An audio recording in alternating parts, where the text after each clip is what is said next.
नमस्कार दोस्तों, स्वागत है आपका हमारे यूट्यूब चैनल जीके दर्शन में, जहां पर आपको राजस्थान कंपटीशन के जीके के एक एक टॉपिक की जानकारी हम आपको देंगे। आज हम जिस टॉपिक के बारे में आपसे विचार विमर्श करेंगे वो है दुर्ग, और एक बहुत ही महत्वपूर्ण दुर्ग के बारे में आज हम पढ़ने जा रहे हैं।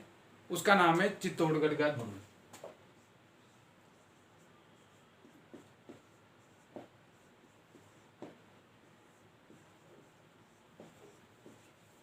एग्जाम की दृष्टि से बहुत ही महत्वपूर्ण दुर्ग है, और मैं जो भी आपको बताने वाला हूँ, जो बताने जा रहा हूँ, वो आप ध्यान से देखिए।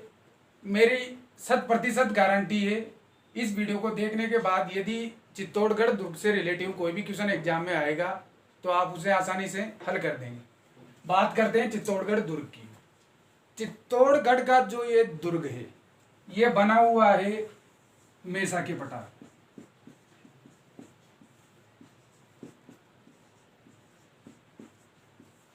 चित्तौड़गढ़ का ये ऐतिहासिक दुर्ग मेसा के पठार पर बना हुआ है, और मेसा के पठार के चित्रकूट पहाड़ी पर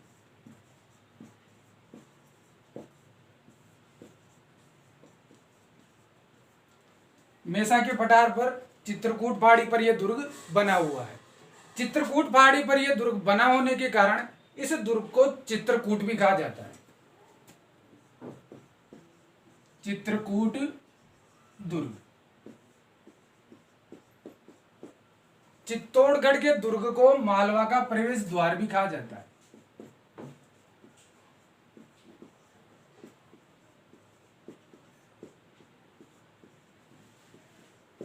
इस ऐतिहासिक दुर्ग को दुर्गाधिराज दुर्गों का सिरमौर दुर्ग भी कहा जाता है।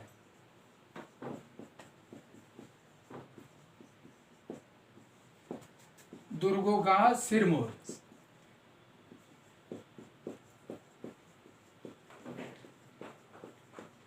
एग्जाम में कई बार उपनाम पूछ लिए जाते हैं।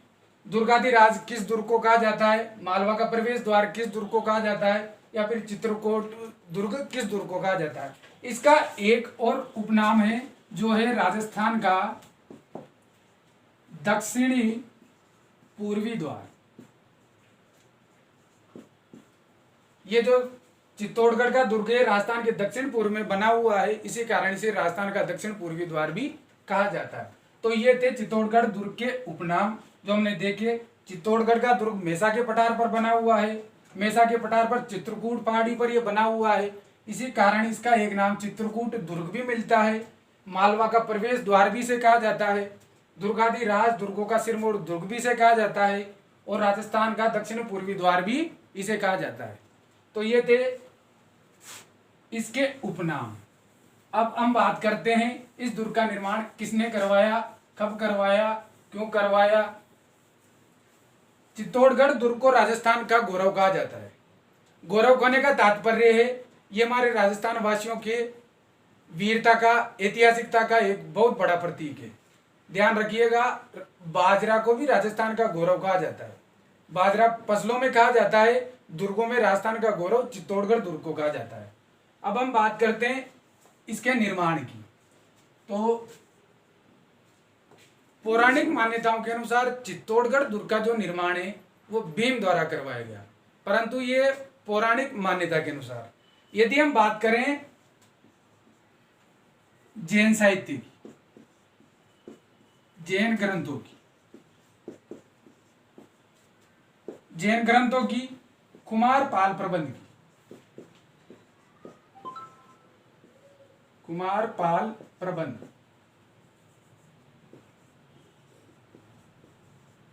तथा एक और है प्रबंध चिंतामणि। प्रबंध चिंतामणि जैन ग्रंथों के अनुसार, कुमारपाल प्रबंध के अनुसार तथा प्रबंध चिंतामणि के अनुसार चित्तौड़गढ़ दुर्ग का निर्माण चित्रांग मौर्य द्वारा करवाया गया। किसके द्वारा? चित्रांग मौर्य द्वारा। ये था जैन ग्रंथों के आधार पर, कुमारपाल प्रबंध के आधार पर और प्रबंध चिंतामणि के अनुसार चित्तौड़गढ़ दुर्ग का निर्माण चित्रांग मौर्य द्वारा करवाया गया। परंतु यदि बात की जाए राजस्थानी साहित्य की, राजस्थानी साहित्य, राजस्थानी साहित्य के अनुसार व वीर विनोद के अनुसार, वीर विनोद महाकवि श्यामल दास की रचना है। राजस्थानी साहित्य व वीर विनोद के अनुसार इस दुर्ग का निर्माण चित्रांगद मौर्य द्वारा करवाएगा। चित्रांगद मौर्य। आरपीएससी में एक बार क्वेश्चन आया था, ये चित्तौड़गढ़ दुर्ग का निर्माण निम्न में से करवाया गया था। वहां पर दोनों ऑप्शन थे, चित्रांग मौर्य तथा चित्रांगद मौर्य। दोनों ही सही है, परंतु जैन ग्रंथों कुमार पाल प्रबंध चिंतामणि के अनुसार चित्रांग मौर्य ने इस दुर्ग का निर्माण करवाया था 8वीं सदी में, तथा राजस्थानी साहित्य व वीर विनोद के अनुसार चित्रांगद मौर्य ने इस दुर्ग का निर्माण करवाया था। उस क्वेश्चन पर रीट या रोक लगाई गई थी। उसके बाद आरपीएससी ने एक डिसीजन लिया था कि कोई भी ऐसा क्वेश्चन नहीं डाला जाएगा जो विवादास्पद हो। दोनों ही सही है। जैन ग्रंथों के अनुसार चित्रांग मौर्य सही है, राजस्थानी साहित्य वीर विनोद के अनुसार चित्रांगद मौर्य सही है। आपको दोनों ही ध्यान रखने हैं। ऑप्शन में अब कभी भी दोनों एक साथ नहीं आएंगे, दोनों में से एक ही ऑप्शन में आपको मिलेगा और वही सही होगा आपका। 8वीं सदी में इस दुर्ग का निर्माण हो गया था। अब बात करते हैं दुर्ग के बारे में।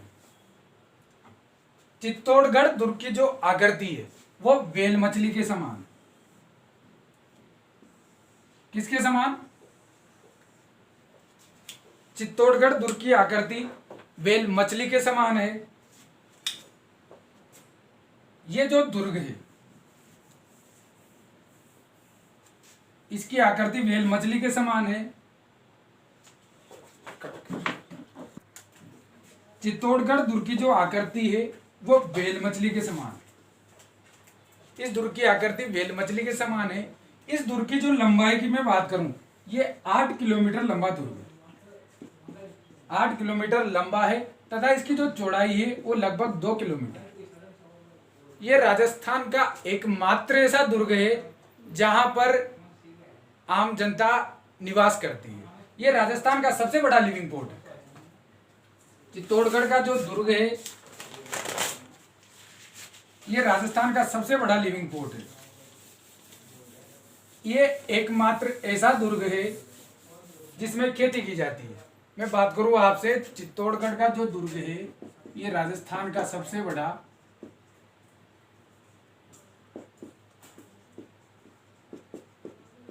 लिविंग पोर्ट है।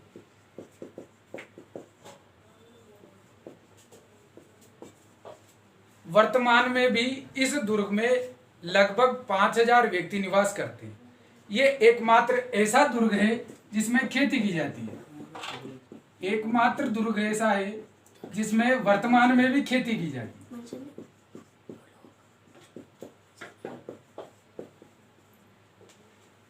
चित्तौड़गढ़ दुर्ग राजस्थान का सबसे बड़ा लिविंग पोर्ट है। वर्तमान में खेती की जाती है। ये इस दुर्ग की खास बात है।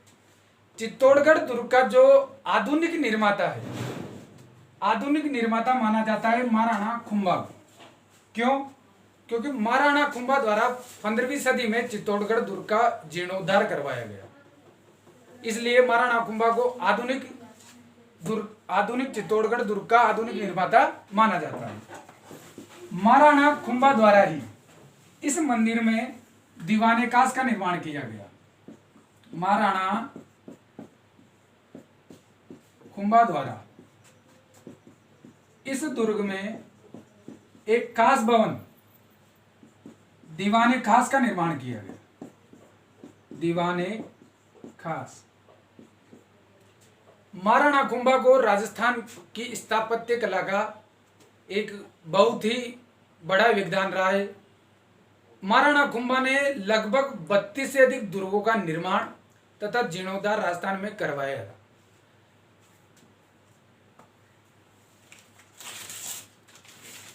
महाराणा खुंबा द्वारा इस दुर्ग में दीवाने खास का निर्माण करवाया गया। खुंबा द्वारा ही इस दुर्ग में कुंभ श्याम मंदिर का निर्माण करवाया गया। कुंभ श्याम मंदिर का निर्माण किसके द्वारा? महाराणा कुंभा द्वारा। महाराणा कुंभा ने ही इस दुर्ग में श्रृंगार गौरी मंदिर का निर्माण करवाया। श्रृंगार गौरी मंदिर का निर्माण करवाया।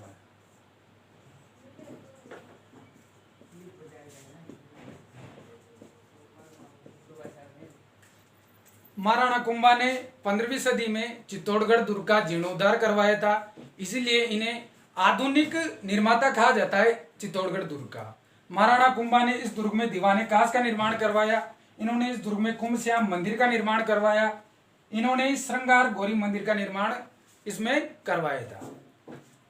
विजय स्तंभ जो बहुत ही महत्वपूर्ण है, विजय स्तंभ का निर्माण भी महाराणा कुंभा द्वारा करवाया गया था। अब ये रास्ते में पड़ रहा है तो उसको भी ले लो।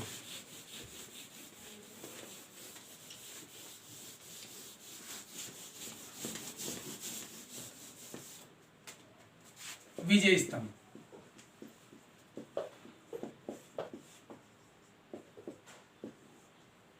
विजय स्तंभ का निर्माण महाराणा कुंभा द्वारा करवाया गया था। क्यों करवाया गया था? जैसा कि इसके नाम से हमें पता चल रहा है, विजय स्तंभ, विजय के रूप में। कौन सी विजय? महाराणा कुंभा ने 1437 में 1437 ईस्वी में सारंगपुर की विजय के उपलक्ष्य में, सारंगपुर की विजय, सारंगपुर की विजय के उपलक्ष्य में सारंगपुर नामक स्थान पर 1437 में महाराणा कुंभा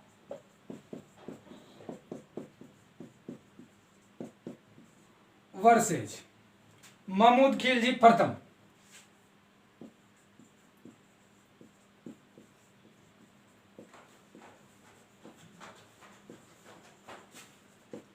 महमूद खिलजी प्रथम मालवा का शासक था।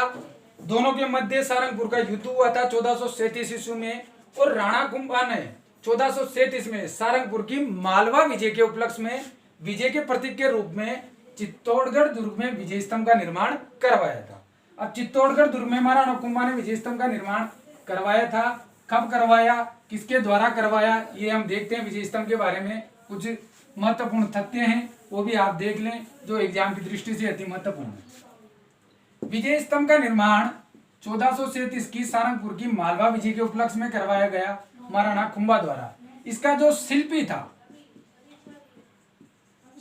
था वो था महाराणा कुंभा का दरबारी शिल्पी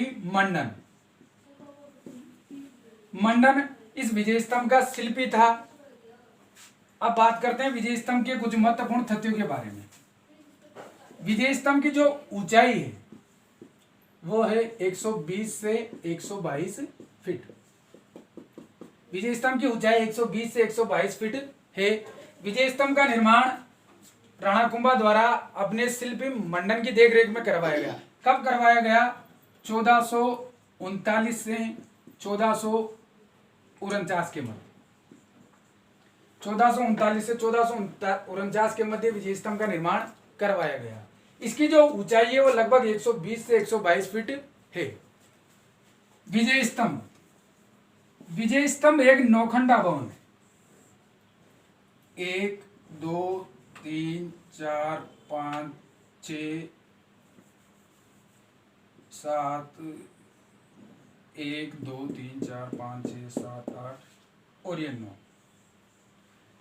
विजय स्तंभ जो है वो नवखंडा भवन है। इसके जो नवखंड है वो नव निधियों के प्रतीक है। विजय स्तंभ की इस आकृति, विजय स्तंभ की जो आकृति है वो डमरू के समान। किसके समान? डमरू के समान। ऊंचाई तो है 120 से 122 फीट, आकृति जो है वो डमरू के समान है। नवखंडा भवन है जिसके नवखंड नव निधियों के प्रतीक है। नीचे से 7वीं मंजिल, 1 2 3 4 5 6 7, नीचे से 7वीं मंजिल तथा ऊपर से तीसरी मंजिल, 1 2 3, नीचे से 7वीं मंजिल तथा ऊपर से तीसरी मंजिल पर 9 बार, महत्वपूर्ण तथ्य, 9 बार बिस्मिल्लाह लिखा हुआ है। बिस्मिल्लाह 9 बार बिस्मिल्लाह लिखा हुआ है। कहां? नीचे से 7वीं मंजिल तथा ऊपर से तीसरी मंजिल पर। इस विजय स्तंभ को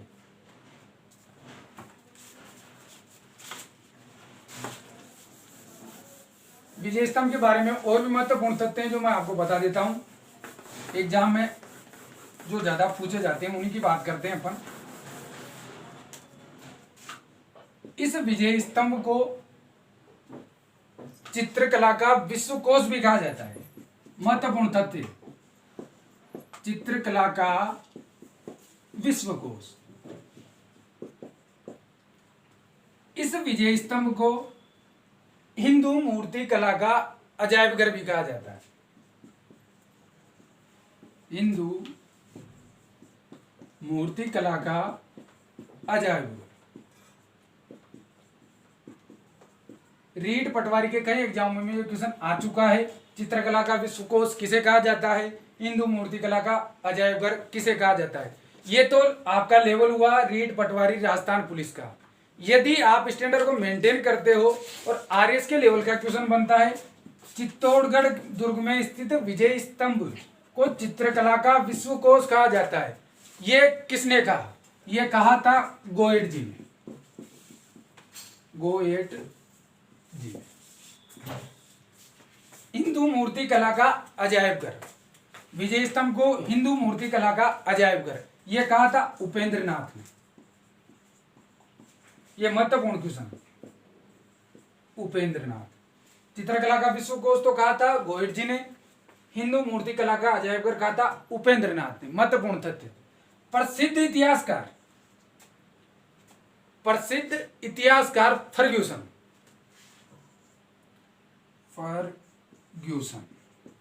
महत्वपूर्ण तथ्य, प्रसिद्ध इतिहासकार फर्ग्यूसन ने इस विजय स्तंभ को रोम के टार्जन टावर से भी श्रेष्ठ इमारत कहा।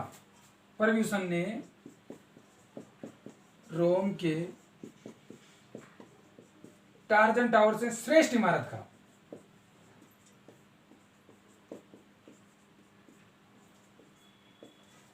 यह महत्वपूर्ण तथ्य थे जो एग्जाम में अक्सर पूछे जाते हैं। चित्रकला का विश्वकोश गोयट जी ने कहा था, हिंदू मूर्ति कला का अजायब घर उपेंद्र नाथ ने कहा था। फर्ग्यूसन जो प्रसिद्ध इतिहासकार है, उन्होंने विजय स्तंभ की तुलना रोम के टार्जन टावर से की और टार्जन टावर से भी श्रेष्ठ इमारत कहा है। यह महत्वपूर्ण तथ्य थे।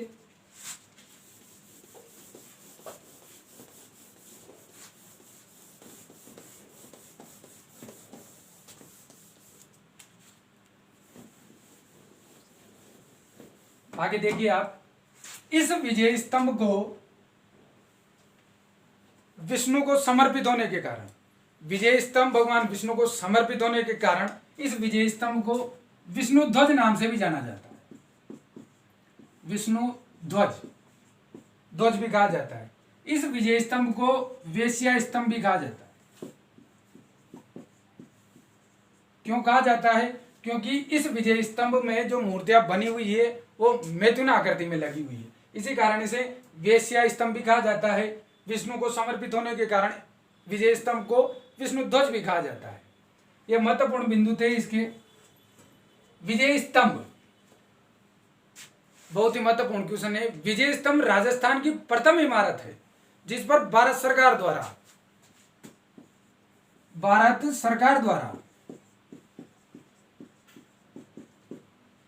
15 अगस्त 1949 ये राजस्थान की प्रथम इमारत है। कौन सी? विजय स्तंभ। विजय स्तंभ राजस्थान की प्रथम इमारत है जिस पर भारत सरकार द्वारा 15 अगस्त 1949 को 1 रुपये का डाक टिकट जारी किया। 1 रुपये का डाक टिकट जारी किया गया विजय स्तंभ पर। यह महत्वपूर्ण तथ्य था जो मैंने आपके सामने रखा। अब हम बात करते हैं वापिस एक महत्वपूर्ण बात और, विजय स्तंभ के प्रवेश द्वार पर, विजय स्तंभ के प्रवेश द्वार पर अत्रि कवि तथा उनके पुत्र महेश भट्ट, विजय स्तंभ के प्रवेश द्वार पर अत्रि कवि तथा उनके पुत्र महेश भट्ट द्वारा कीर्ति स्तंभ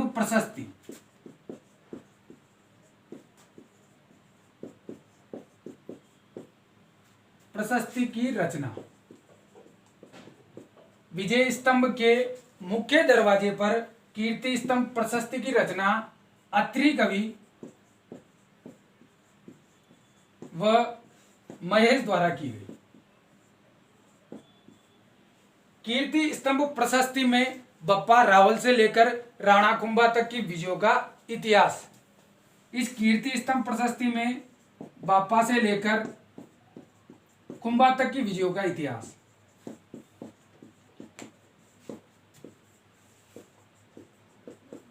विजयों का इतिहास।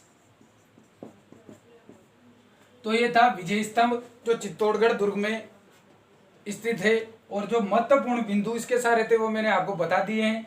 अब हम आगे पढ़ते हैं चित्तौड़गढ़ दुर्ग के बारे में, और जानकारियां जितनी भी है मैं आपको एक एक करके बता देता हूं। आप एक एक करके एक एक बिंदु को नोट कर लें या फिर ध्यान देकर इसे पढ़ लें। और एक महत्वपूर्ण बात, यदि आपने हमारे चैनल जीके दर्शन को अभी तक सब्सक्राइब नहीं किया है तो बेल आइकन पर क्लिक करके जल्दी से सब्सक्राइब कर दें। उससे होगा क्या, हमारे जितने भी वीडियो आपको पसंद आएंगे वो आप तक डलते ही पहुंच जाएंगे। तो आप ये ना भूलें, पढ़ाने के साथ में फिर आपसे कह रहा हूं आप सब्सक्राइब कर दें जीके दर्शन को। और आगे देखिए चित्तौड़गढ़ दुर्ग। चित्तौड़गढ़ दुर्ग में कीर्ति स्तंभ, जैन कीर्ति स्तंभ, जैन कीर्ति स्तंभ बना हुआ है। जैन कीर्ति स्तंभ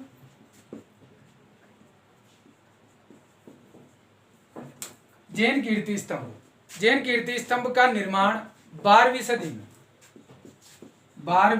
सदी में जैन जीजा द्वारा किया गया। जैन जीजा, ये चित्तौड़गढ़ दुर्ग में स्थित है जैन कीर्ति स्तंभ।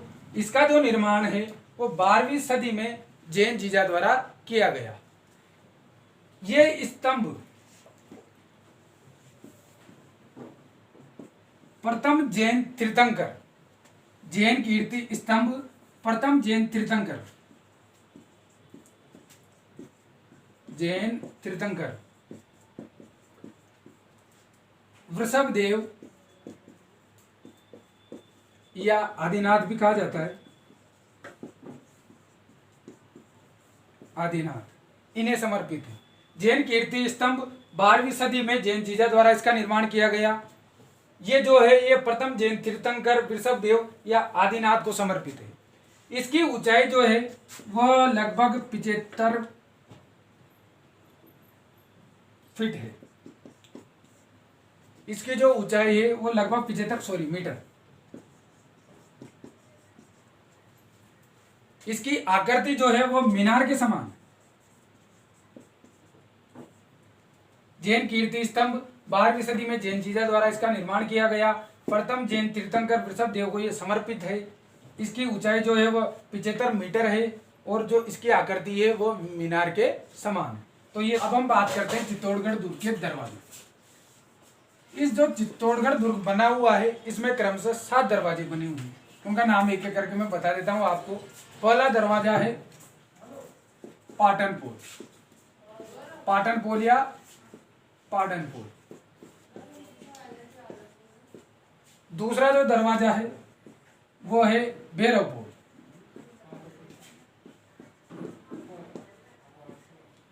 तीसरा जो दरवाजा है वो है हनुमानपोल।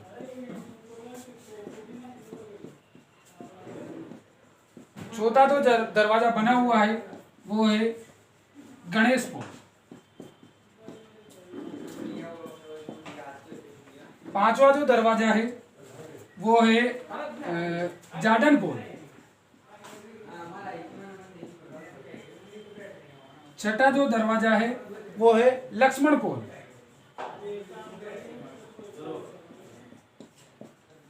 तथा सातवां जो अंतिम दरवाजा है वो है रामपोल। रामपोल।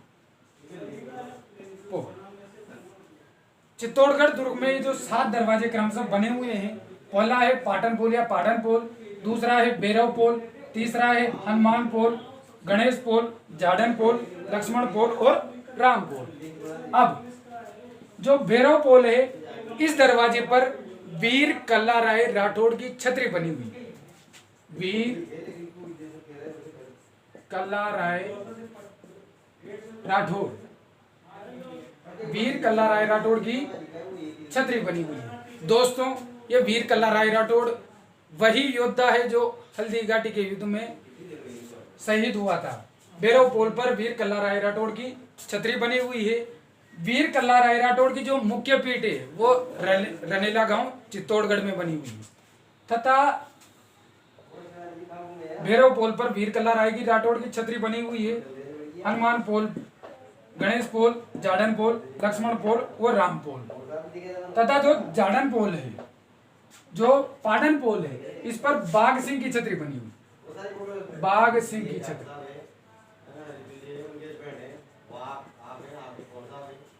चित्तौड़गढ़ दुर्ग में 4 दरवाजे बने हुए हैं। पाटन, भैरव, हनुमान, गणेश, जाडन, लक्ष्मण, राम पोल।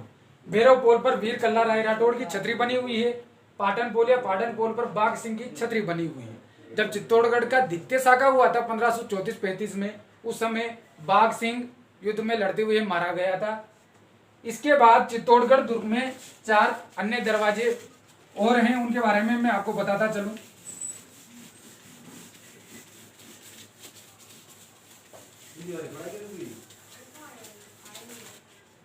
चार अन्य दरवाजे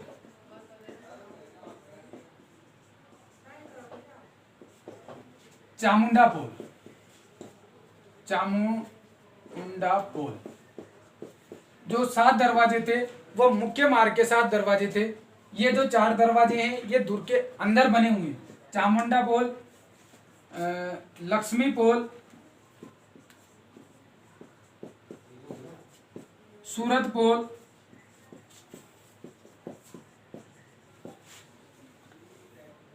तथा एक और जो दरवाजा बना हुआ है वो है तारा पोल। चित्तौड़गढ़ दुर्ग के अंदर 4 दरवाजे बने हुए हैं, जो चामुंडा पोल, लक्ष्मी पोल, सूरत पोल तथा तारा पोल। जो सूरत पोल है ये चित्तौड़गढ़ सूरत पोल जो है वह 4 अन्य दरवाजों से एक दरवाजा है सूरत पोल, जो चित्तौड़गढ़ के दुर्ग के अंदर बना हुआ है। इस सूरत पोल जो है ये उत्तर दिशा में खुलता है।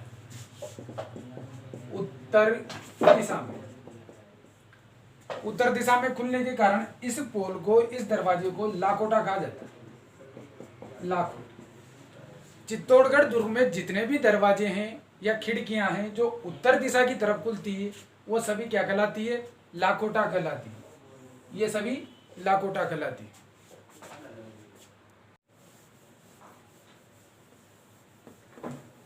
चित्तौड़गढ़ का जो दुर्ग है, इस दुर्ग पर दिल्ली सल्तनत की तरफ से प्रथम आक्रमण। देखा जाए तो चित्तौड़गढ़ दुर्ग राजस्थान का गौरव होने का कारण यही है क्योंकि ये एक ऐसा दुर्ग है जिसने काफी संघर्ष किया है। इस दुर्ग पर दिल्ली सल्तनत की तरफ से पहला आक्रमण 1226 ईस्वी में इल्तुतमिश द्वारा किया गया था। चित्तौड़गढ़ दुर्ग पे पहला सल्तनत की तरफ से आक्रमण 1226 ईस्वी में इल्तुतमिश द्वारा किया गया। इल्तुतमिश द्वारा। इस समय चित्तौड़गढ़ दुर्ग का जो शासक था, मेवाड़ का जो शासक था, वो था जेत्र सिंह। 1226 में इल्तुतमिश द्वारा चित्तौड़गढ़ दुर्ग पर दिल्ली सल्तनत की तरफ से पहला आक्रमण किया गया। इस समय मेवाड़ का जो शासक था वो था जेत्र सिंह। दोनों के मध्य भीषण युद्ध हुआ भूताला का। किस स्थान पर? भूताला नामक स्थान पर, जो इतिहास जगत में भूताला के युद्ध के नाम से प्रसिद्ध है। 1226 ईस्वी में इल्तुतमिश व जेत्र सिंह के मध्य भूताला का युद्ध हुआ। इस युद्ध में जेत्र सिंह विजय हुआ और जो दिल्ली सल्तनत की तरफ से प्रथम आक्रमण था चित्तौड़गढ़ दुर्ग पर इल्तुतमिश द्वारा, वह असफल रहा। यह जेत्र सिंह वही व्यक्ति है जिसने चित्तौड़ को मेवाड़ की राजधानी बनाया। चित्तौड़ को मेवाड़ की राजधानी बनाया। महत्वपूर्ण क्वेश्चन है, कई बार एग्जाम में पूछ लिया जाता है चित्तौड़ को मेवाड़ की राजधानी किसने बनाया था? जेत्र सिंह द्वारा चित्तौड़ को मेवाड़ की राजधानी बनाया गया। अब बात की जाए चित्तौड़गढ़ दुर्ग के आगे के सफर की। 1226 ईस्वी में भूताला का युद्ध हुआ। इल्तुतमिश व जेत्र सिंह के मध्य उसके बाद चित्तौड़गढ़ दुर्ग पर जो आक्रमण है वो आक्रमण हुआ था 1303 ईस्वी। किसके द्वारा? अलाउद्दीन खिलजी के द्वारा। इस समय यहाँ का शासक था रावल रतन सिंह। इस युद्ध के पीछे रानी पद्मिनी की कहानी आप सबने सुनी होगी। रावल रतन सिंह इस समय मेवाड़ का शासक था। अलाउद्दीन खिलजी ने 1303 में चित्तौड़गढ़ दुर्ग पर आक्रमण किया था। इस समय यहाँ का शासक रावल रतन सिंह था। दोनों के मध्य युद्ध होता पर पूर्ण रूप से युद्ध नहीं हुआ। इस युद्ध में अलाउद्दीन खिलजी ने युद्ध नीति के स्थान पर कूटनीति का जो प्रयोग किया था, उसी कारण रावल रतन सिंह की पराजय हुई थी तथा रानी पद्मिनी ने 1303 में जौहर किया था, जो राजस्थान का दूसरा शाखा कहलाता है तथा मेवाड़ का प्रथम शाखा कहलाता है। अब मैं बात करूं चित्तौड़गढ़ दुर्ग में शाकों की। इस दुर्ग की सबसे खास बात जो इसे पूरे संपूर्ण दुर्गों से अलग बनाती है वो है चित्तौड़गढ़ दुर्ग के इतिहास प्रसिद्ध 3 शाखे। राजस्थान का एकमात्र ऐसा दुर्ग है जहां पर 3 शाखे हुए। ये अपने 3 जौहरों के लिए प्रसिद्ध है पूरे भारत में। एक कहावत है, मैं आपको सुना देता हूं। जैसाने ढाई हुआ, जैसलमेर के किले में 2.5 शाखे हुए थे, 2 और 1 शाखा आधा, क्योंकि उसमें वीरों ने केसरिया तो धारण किया था परंतु जो रानियां थी वो जोर नहीं कर पाई थी, इसलिए वो आधा शाखा ही रह गया।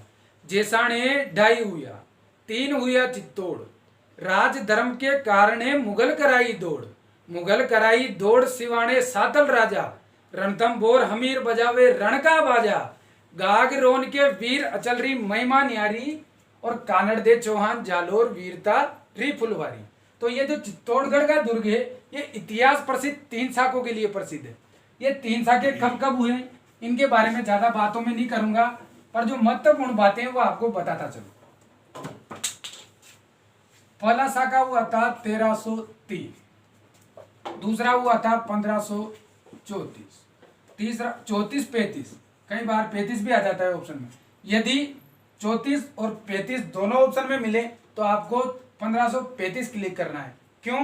क्योंकि इस समय आक्रमण 1434 के अंत में हुआ था और जो जौहर था वो लगभग 35 में हुआ था।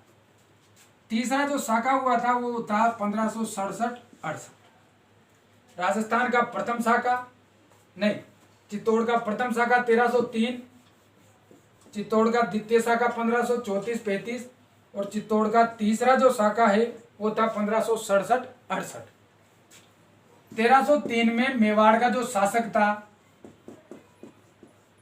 वो था रावल रतन सिंह, जो गुइल वंश का था, रावल रतन सिंह। 1534-35 में जो यहाँ का शासक था वो था सांगा का पुत्र। चित्तौड़ का प्रथम शाखा गोहिल वंशीय रावल रतन सिंह के समय हुआ, जबकि दोनों शाखे जो बाद के हुए थे वो महाराणा सांगा के पुत्रों के समय हुए थे। देखो आप, 1303 में शासक था रावल रतन सिंह मेवाड़ का, 1534-35 में सांगा का पुत्र विक्रमादित्य।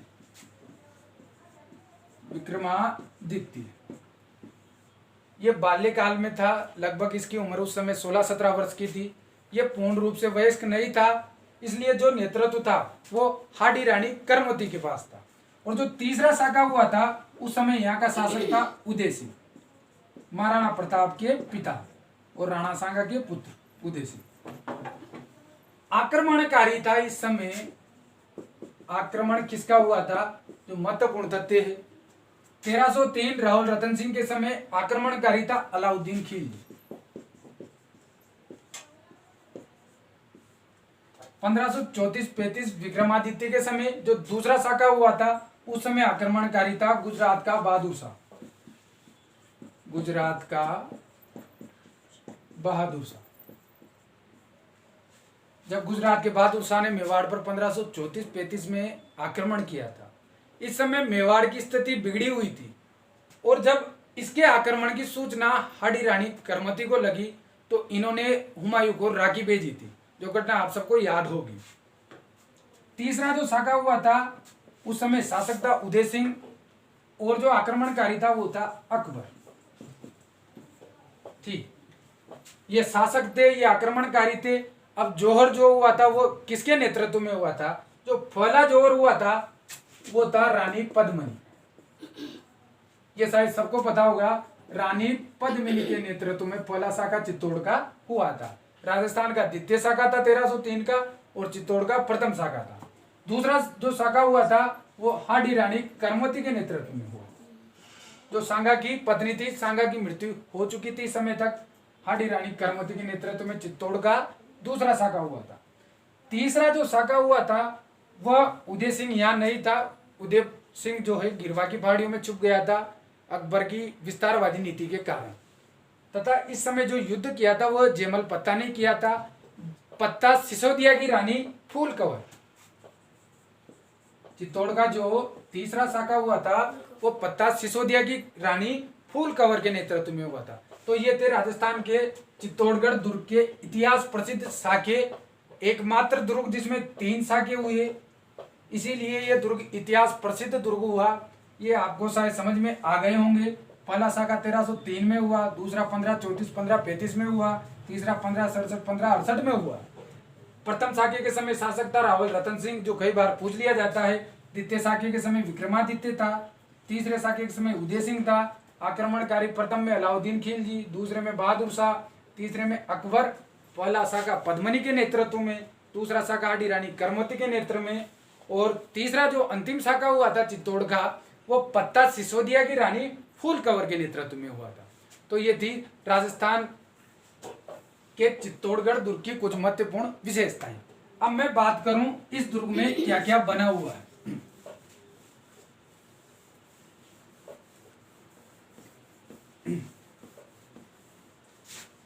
चित्तौड़गढ़ के दुर्ग में महाराणा कुंभा द्वारा कुंभ श्याम मंदिर का निर्माण करवाया गया था। कुंभ श्याम मंदिर कुंभा द्वारा ही श्रृंगार गौरी मंदिर का निर्माण करवाया गया। श्रृंगार गौरी मंदिर। इस दुर्ग में पद्म तालाब, भीम तालाब,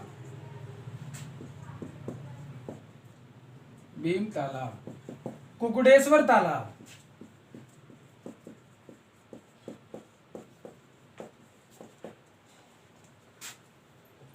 बामासा की हवेली,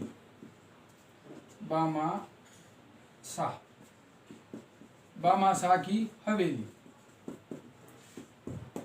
खुंबा की हवेली,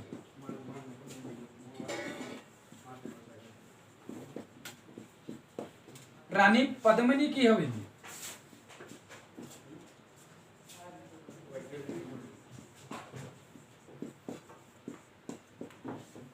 तथा खातन रानी की हवेली,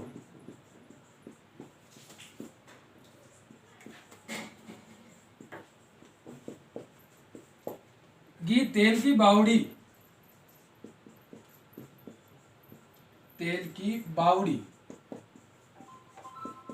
हराम खोरों की बावड़ी,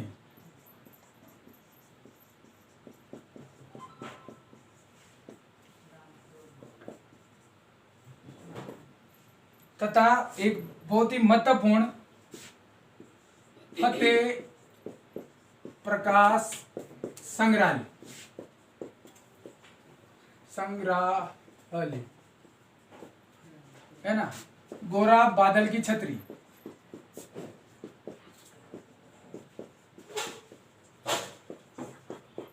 तथा संत रैदास की छतरी बनी हुई। संत रैदास की छतरी। ये जो चित्तौड़गढ़ के दुर्ग में ऐतिहासिक दृश्य विज्ञ जो चीजें बनी हुई है वो मैंने बोर्ड पे लिख दी है एक एक करके। कुंभ श्याम मंदिर कुंभा द्वारा बनवाया गया। श्रृंगार गौरी मंदिर ये भी कुंभा द्वारा बनवाया गया था। पद्म तालाब, भीम तालाब, कुकुडेश्वर तालाब, बामासा की हवेली, कुंभा की हवेली, पद्मिनी की हवेली, खातन रानी की हवेली, घी तेल की बावड़ी, हराम खोरों की बावड़ी, फतेह प्रकाश संग्रहालय, गोरा बादल की छतरी, रैदास की छतरी आदि दर्शनीय ये जो चीज़ें हैं ये चित्तौड़गढ़ दुर्ग में बनी हुई हैं। मैं आशा करता हूं दोस्तों आपको ये वीडियो पसंद आया होगा और इसके एक एक बिंदु को आप चाहें तो नोट कर सकते हैं। एग्जाम की दृष्टि से अति महत्वपूर्ण टॉपिक है चित्तौड़गढ़ का दुर्ग। और अब तक यदि आपने हमारे चैनल जीके दर्शन को सब्सक्राइब नहीं किया है तो बेल आइकन पर क्लिक करके सब्सक्राइब कर दें ताकि प्रत्येक वीडियो आप तक पहुंच जाए। धन्यवाद।